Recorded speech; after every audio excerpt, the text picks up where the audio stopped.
오늘의 사연 지금 바로 시작해 볼게요. 안녕하세요. 40대 중반의 남자입니다. 제가 대학생이던 시절의 이야기를 한번 해보려고 합니다. 지금은 땅값도 많이 오르고 신식 도시가 들어섰지만 제가 살던 시절에는 그냥 평범한 서울 근교의 동네였습니다. 저희 집은 근처 대학가에 있는 단독주택이었는데 한옥 모양 건물이라 동네에서 조금 유명한 집이었습니다. 이 정도만 듣고도 제가 누군지 알거나 어느 동네를 말하는지 눈치채실 분들도 있겠네요. 아무튼 저는 그 집의 장남으로 동네에서 유명한 사고뭉치였는데 결국 노는데 정신이 팔리다 보니 대입에 실패하고 말았어요. 아버지 없이 자란 놈이 학벌도 안 좋으면 세상 어디다 쓰겠냐는 어머니의 말에 정신 차리고 재수까지 했지만 결과는 썩 좋지 않았습니다. 군대를 다녀와서도 별로 할 일 없이 지내고 있었는데 어느 날 어머니가 여권이랑 비행기 티켓을 저에게 내미시더군요. 무슨 일인가 했는데 아버지가 생전에 친했던 친구분을 통해 유명한 곳은 아니지만 외국에 있는 대학교에 입학수속을 밟아놨다고 거기 들어가서 딱 4년만 고생하고 졸업장만 받아오라고 말하시는 거예요. 제가 그동안 어머니 속을 많이 썩였나 싶기도 하고 사실 어머니 모양새가 이 학교를 가지 않으면 거의 저를 밖으로 내쫓아버리겠다 하는 모양새여서 그렇게 호롤단신으로 유학길에 올랐습니다. 앞으로의 새로운 생활을 기대하면서요. 부끄러운 이야기지만 사실 결과는 그렇게 좋지 않았습니다.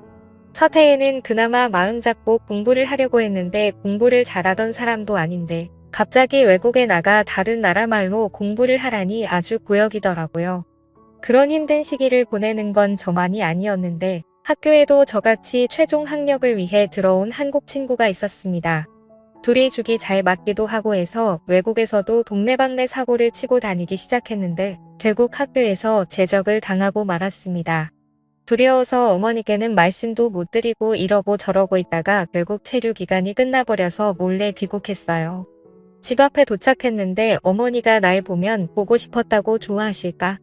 아니면 정말 어디에다 넣어둬도 똑바로 하는 것 하나도 없는 한심한 놈이라고 욕을 하실까? 이런저런 생각에 집 근처 전봇대 뒤에서 들어갈까 말까를 한참을 고민하고 있었습니다. 그러면서 시간을 보내고 있는데 골목 어귀에서 여자들 웃고 떠드는 목소리가 들리더라고요. 타양 같은 성격은 어디 버리질 못하는지 들려오던 목소리 쪽으로 고개가 절로 돌아갔습니다. 근처 대학교를 다니는 여대생으로 보이는 한 무리의 여자들이 삼삼오오 모여서 지나가더라고요.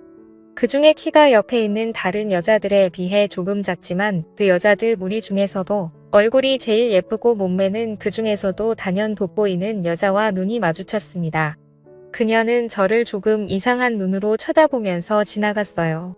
그도 그럴 것이 전봇대 뒤에 웬 남자가 몸통보다 커다란 캐리어를 들고 오물주물대는 모습이었을 테니 의심 가는 건 당연한 거겠죠?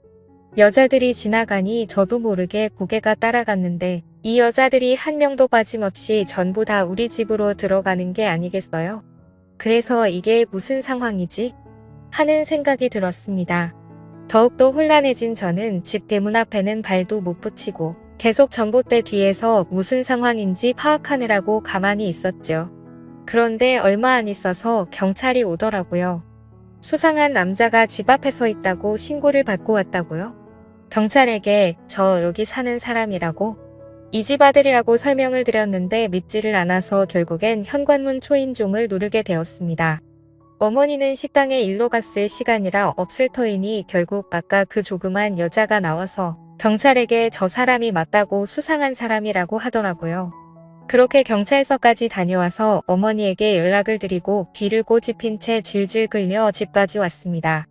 거실에서 무릎을 꿇고 앉아 혼나고 있는데 여자들이 한 명씩 번갈아 가며 나오면서 저를 흙을 틀고 보더라고요. 한참을 혼내다가 그래도 자식이기는 부모 없다고. 어머니는 얼마나 힘들었으면 거기서도 그랬겠냐며 차라리 잘 됐다고. 손이 모자라서 힘들었는데 엄마 하는 일이나 도우라고 하더라고요. 우리 집에 있는 저 여자들은 뭐냐고 물었더니 여자 혼자 몸으로 자식 새끼 외국에 보내놨더니 학비에 너무 힘들어서 제가 없는 동안 빈방을 하숙집으로 돌리고 계셨던 것이었습니다. 여자 혼자 사는 집이라 처음에는 남학생들을 받았었는데 매일 술에 취해서 행패 부리고 그러는 대학생들을 어머니 혼자서는 감당을 못하시다가 다 내쫓아버리고 여대생들만 받게 되었다고 하셨습니다.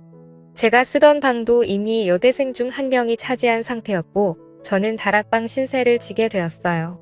여자만 사는 하숙집에 남자가 들어와서 불편해하는 학생들을 위해 어머니는 2달치 방세를 깎아주는 조건으로 여대생들을 설득했습니다.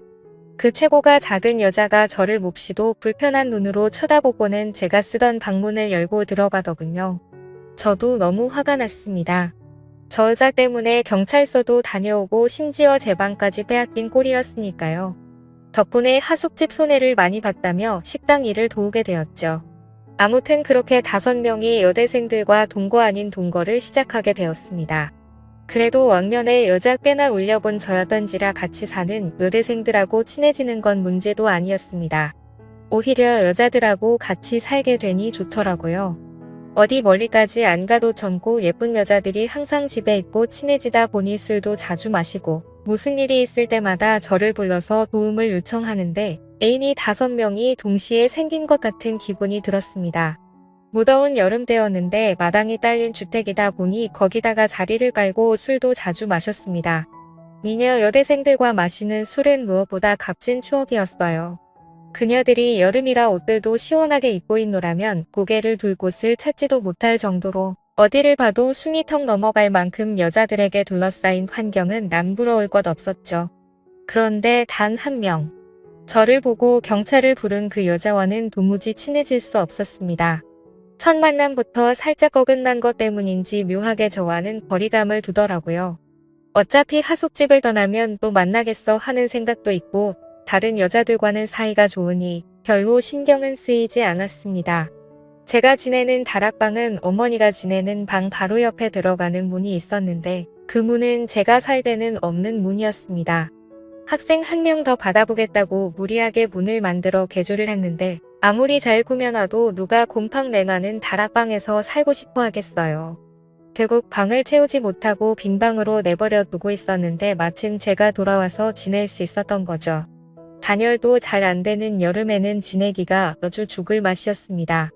다락방을 거실에서 들어갈 수 있는 문을 만들기 전에는 다락방으로 통하는 문은 제 방에 있었습니다. 물론 그녀들이 들어와 살기 시작하면서 제가 쓰던 방에서 통하던 문은 다락방 안쪽에서 막아놓기는 했지만요.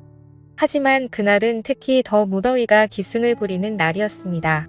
원래는 낮부터 어머니의 식당에 가서 일찍부터 밑준비를 도와주기로 했었는데 서울에 있는 이모가 맹장염으로 입원을 하게 돼서 그날은 식당을 휴업하고 어머니는 이모의 간호를 위해 병원으로 가 있는 상태였고 여자들은 다 학교에 가 있는 시간이니 저는 혼자 붕 뜬 상태로 집안에 덩그러니 남게 되었습니다. 정해진 약속도 없고 사실 집에서 놀고 있는 건 제 친구들을 통틀어서 저 혼자밖에 없었기 때문에 급한 약속도 잡기에는 무리였습니다. 근처 책방에서 만화책 몇 권을 빌려와서 누워있는데 해가 중천했더니 점점 다락방이 달궈지기 시작하더라고요. 단열도 제대로 안 되고 창문도 따로 없는 방이라서 방은 서서히 찜통처럼 되고 있었는데 거기에 선풍기 가지고는 이 더위를 쫓아낼 방법은 없어 보였습니다. 그러던 와중에 문득 제 방에 설치된 에어컨 생각이 나더라고요. 다른 방에 비해 제 방은 큰 방이었고 당시에는 에어컨까지 설치된 환경이 아주 좋은 방이었습니다. 당연히 하숙방 중에서 하숙비도 제일 비쌌어요. 자꾸 안쪽에서 대충 떼워놓은 제 방으로 통하는 문이 눈에 밟히더라고요. 따지고 보면 저 방이 원래 저희 방이었어야 하고 우리 집에 들어오는데도 그녀 때문에 경찰서 신세를 줬던 게 생각이 나 괘씸하기도 했습니다. 그녀도 지금 학교에 가 있고 평소에도 여자들의 스케줄을 빼고 있던 저는 다른 여자들도 5시가 돼서야 집에 돌아온다는 게 생각이 났습니다. 원래의 방주인이 잠깐 방을 사용하는데 별 문제가 있겠어? 라는 생각에 그 길로 공구를 챙겨와서 문을 대충 떼워놓은 못들을 전부 다 뽑아버렸죠. 다락방 문은 오래 사용하지 않아서 그런지 여는데 조금 뻑뻑한 느낌이 들었습니다. 하지만 정말 오랜만에 제 방에 들어오게 되었죠. 제가 쓰던 침대는 여자 느낌이 물씬 나는 분홍색 이불로 교체되어 있었지만 제가 쓰던 책상이나 서랍장은 전부 다 그대로였습니다. 이 여자는 에어컨을 언제부터 틀어놓은 건지 방은 이미 제가 들어갔을 때부터 시원해 있었어요. 폭신한 침대가 눈에 들어왔지만 그래도 흔적이 남기 쉬울 것 같아서 바닥에 자리를 깔고 누웠습니다. 빌려온 만화책을 바닥에 엎드리다시피 누워보고 있는데 지상 낙원이 따로 없더라고요. 그리웠던 제 방의 에어컨까지 시원해 있으니 다락방으로 돌아가고 싶다는 생각이 들지 않을 정도였어요. 그 안락함에 취해버린 건지 어느덧 저는 잠에 들고 말았습니다. 현관문이 열리고 집 안으로 여자들이 돌아오는 소리에 놀라서 잠에서 깨버렸는데 너무 당황한 나머지 어쩔 줄은 모르고 있다가 그대로 침대 밑으로 굴러들어가 버렸어요. 침대 밑에 숨어서 심장은 터질 듯이 뛰고 있는데 지금 생각해보면 여자들이 돌아온 걸 깨달았을 때 얼른 다락방 문을 통해 들어갔어도 되지 않았겠나 싶은데 절대는 없는 거니까요.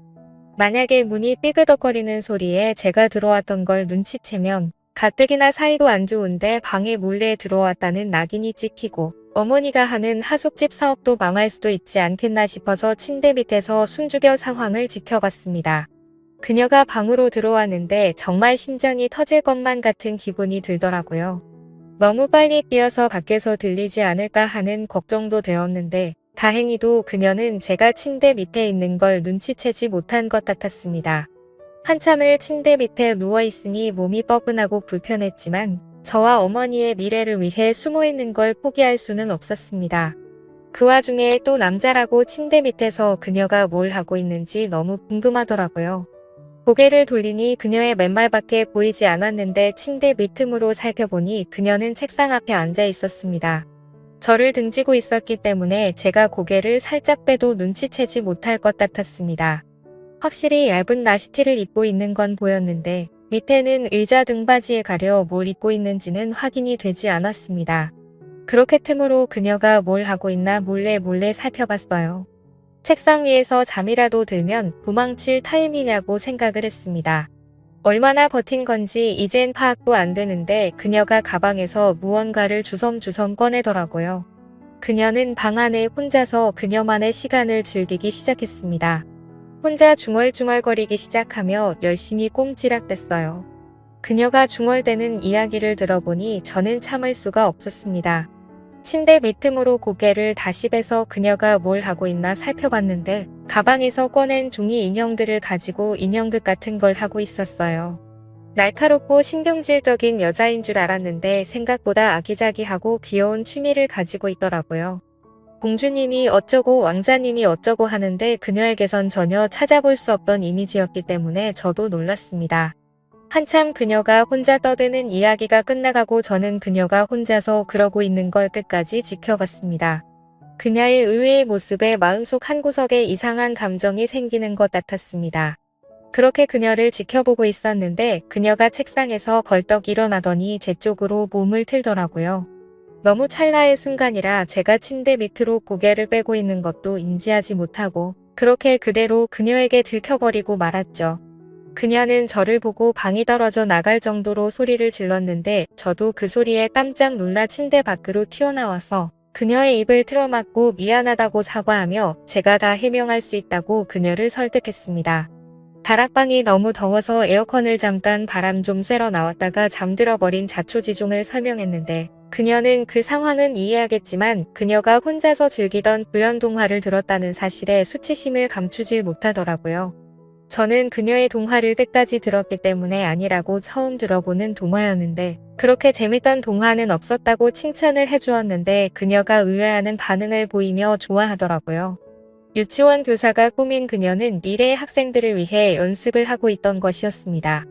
오히려 그런 마음씨가 더 예뻐 보이고 어느 날부터는 자기 전에 그녀가 자꾸 떠올라서 잠도 이루지 못하겠더라고요. 다락방 문은 그날 이후로 방 쪽에서 틀어막아 버려서 그녀의 방에 2번 다시 들어갈 수는 없었습니다. 그날 이후로 그녀도 제게 마음을 열어 다른 여자들하고 술을 마실 때도 참석하고 저와 몇 번의 시간을 보내기도 했습니다. 그녀도 저도 서로를 의식하고 있었지만 누가 먼저 나서서 서로의 마음을 내비치지는 않았습니다. 그렇게 그녀는 학교를 졸업하면서 하숙집을 떠났는데 그때까지도 그녀는 저의 마음을 눈치만 채고 있었지 확인받지 못했죠. 지금은 저도 이렇게 어른이 되었고 가끔씩 어머니의 집에 가서 저와 그녀의 방이었던 그곳을 바라보면 그때 제 마음을 전하지 못했던 게 가끔은 후회가 됩니다. 지금의 아내와는 아무런 문제가 없지만 제가 그녀에게 제 마음을 일찍 말했더라면 제 옆에 있는 사람이 다른 사람일 수도 있지 않을까 하는 생각을 하면서 이만 사연 마치겠습니다. 오늘의 사연은 여기까지네요. 긴 사연 끝까지 들어주셔서 감사합니다. 구독과 좋아요 잊지 말아주세요.